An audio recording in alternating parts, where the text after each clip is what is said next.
Bismillahirrohmanirrohim. Assalamualaikum warahmatullahi wabarakatuh. Perkenalkan, nama saya Nadia Yendra, NIM 2120170, ingin membacakan hasil jawaban dari UTS Manajemen Pendidikan, dosen pengampu Dr. Sito Rahmana, MA. Langsung saja, saya akan membacakan soalnya. Soal pertama, jika saudara diangkat menjadi kepala dinas pendidikan di daerah saudara, tugas pertama yang harus dikerjakan adalah menyusun rencana strategis pengembangan pendidikan menjadi tanggung jawab dinas selama masa jabatan saudara. Jelaskan secara rinci dan lengkap langkah-langkah strategi apa yang Anda lakukan dalam membuat visi misi tujuan strategi program pendidikan dan sasaran pendidikan.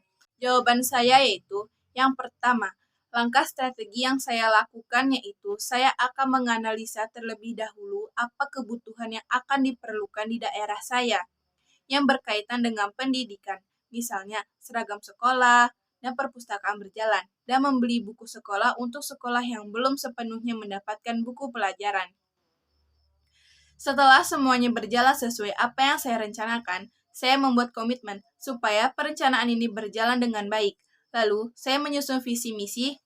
Di sini, visi saya akan memajukan perpustakaan berjalan yang saya rencanakan dan menerapkan literasi, karena di sini saya membuat program perpustakaan berjalan dan menjalani visi saya dengan keikhlasan, kejujuran, dan kesungguhan.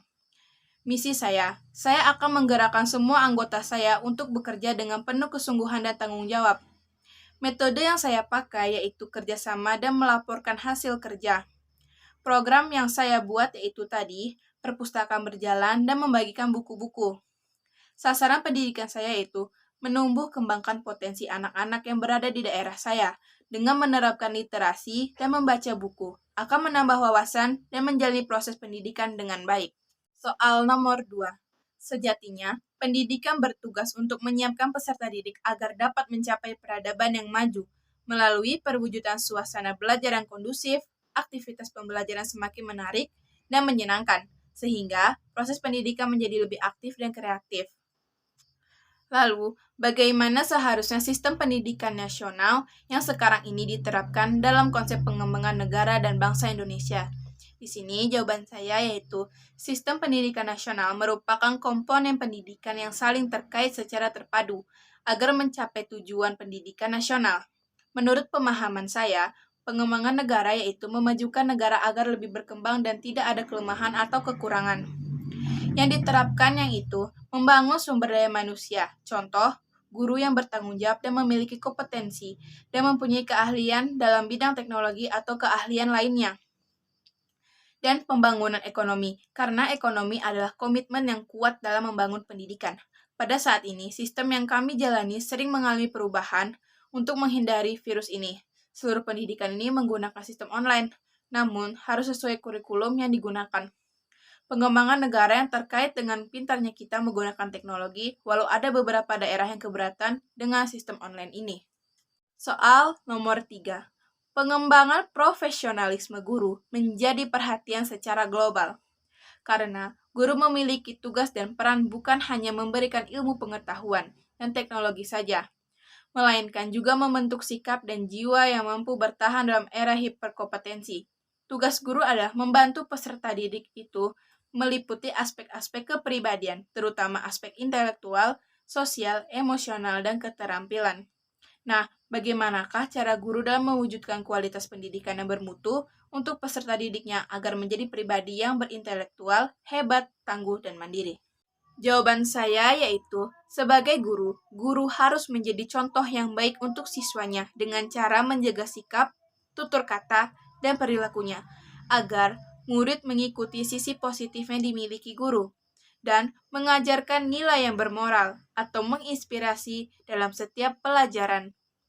Mengajarkan sopan santun dan memberi anak muridnya kesempatan menjadi pemimpin atau ketua, dan berbagi pengalaman yang menginspirasi untuk muridnya.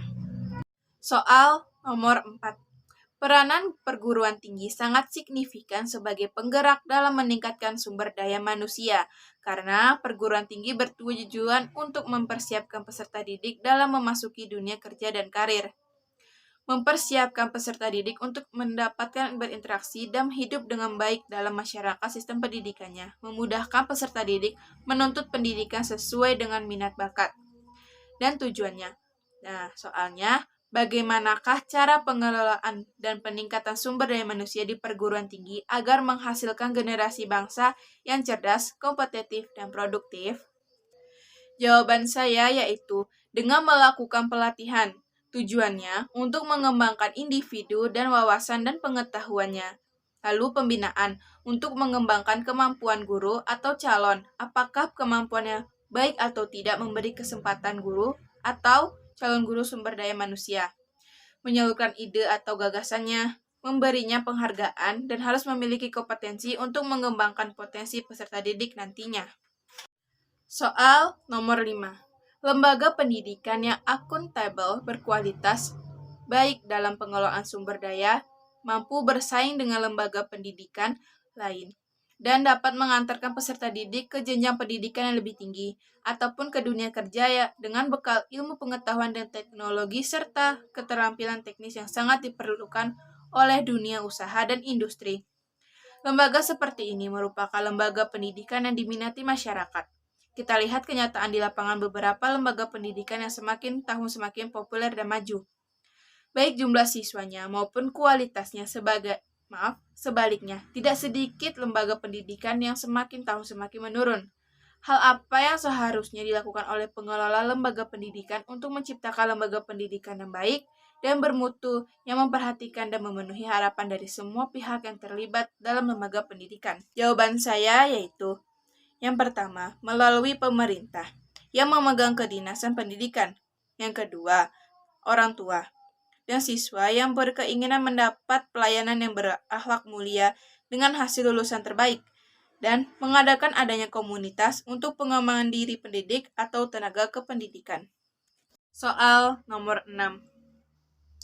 Materi yang sudah kita pelajari membahas tentang konsep dasar manajemen, organisasi lembaga pendidikan, identifikasi SDM atau sumber daya manusia dalam pendidikan, manajemen peserta didik, manajemen tenaga kependidikan. Carilah jurnal-jurnal terbaru terkait salah satu materi yang dibahas. Kemudian, cantumkan jurnal tersebut dalam tugas saudara dan berikanlah gagasan ilmiah saudara terkait dengan jurnal tersebut. Dan temukanlah dalam jurnal yang saudara pilih itu apa yang menjadi karakteristik dari jurnal tersebut dan bagaimanakah implikasinya terhadap pelaksanaan proses pendidikan masa sekarang. Langsung saja saya jawab. Manajemen peserta didik berasal dari gabungan kata manajemen dan peserta didik. Dalam makna bahasa, manajemen berarti ketalaksanaan dan tata pimpinan, dan manajemen juga berarti kepemimpinan terhadap suatu kelompok guna mencapai tujuan. Pernyataan ilmiah. Peserta didik adalah anggota masyarakat yang berusaha mengembangkan potensi diri melalui proses-proses pembelajaran dan mendapat pelayanan sesuai bakat atau minat. Dalam jenjang pendidikan peserta memiliki tingkat-tingkat berbeda-beda. Yang menjadi karakteristik, peserta didik perlu bimbingan dari tenaga kependidikan atau tenaga pendidik, mempunyai aturan dalam bidang kepesertaan didikan agar lembaga pendidikan berjalan lancar, bimbingan dan pembinaan disiplin, adanya perencanaan peserta didik, dan orientasi peserta didik. Implikasi terhadap pendidikan sekarang. 95% peserta didik memiliki buku pelajaran yang lengkap di setiap mata pelajaran. Untuk mencapai nilai-nilai memuaskan dalam mata pelajaran, dalam kondisi saat ini perlu adanya aturan untuk peserta didik agar pembelajaran berjalan dengan baik dan sesuai dengan isi kurikulum, dan mengembangkan keseluruhan kemampuan, minat atau bakat yang matang di lembaga pendidikan, dan perlu adanya perencanaan peserta didik, dan perlu adanya penerimaan peserta didik dan kelas. Adanya orientasi peserta didik pada saat ini mungkin sulit karena terhalang oleh layar monitor. Jadi peserta didik sulit melihat kondisi atau situasi karena tidak bisa berhadapan langsung oleh lingkungannya. Pengelolaan kelas peserta didik dalam situasi saat ini sulit namun bisa berjalan dengan baik. Evaluasi hasil belajar Bisa dinilai dari rajin atau tidaknya dalam pengumpulan tugas atau tanya jawab atau aktif dalam grup masing-masing pelajaran. Sekian dari jawaban saya. Jika ada kekurangan atau kesalahannya saya mohon maaf. Wabillahi taufiq wal hidayah. Assalamualaikum warahmatullahi wabarakatuh.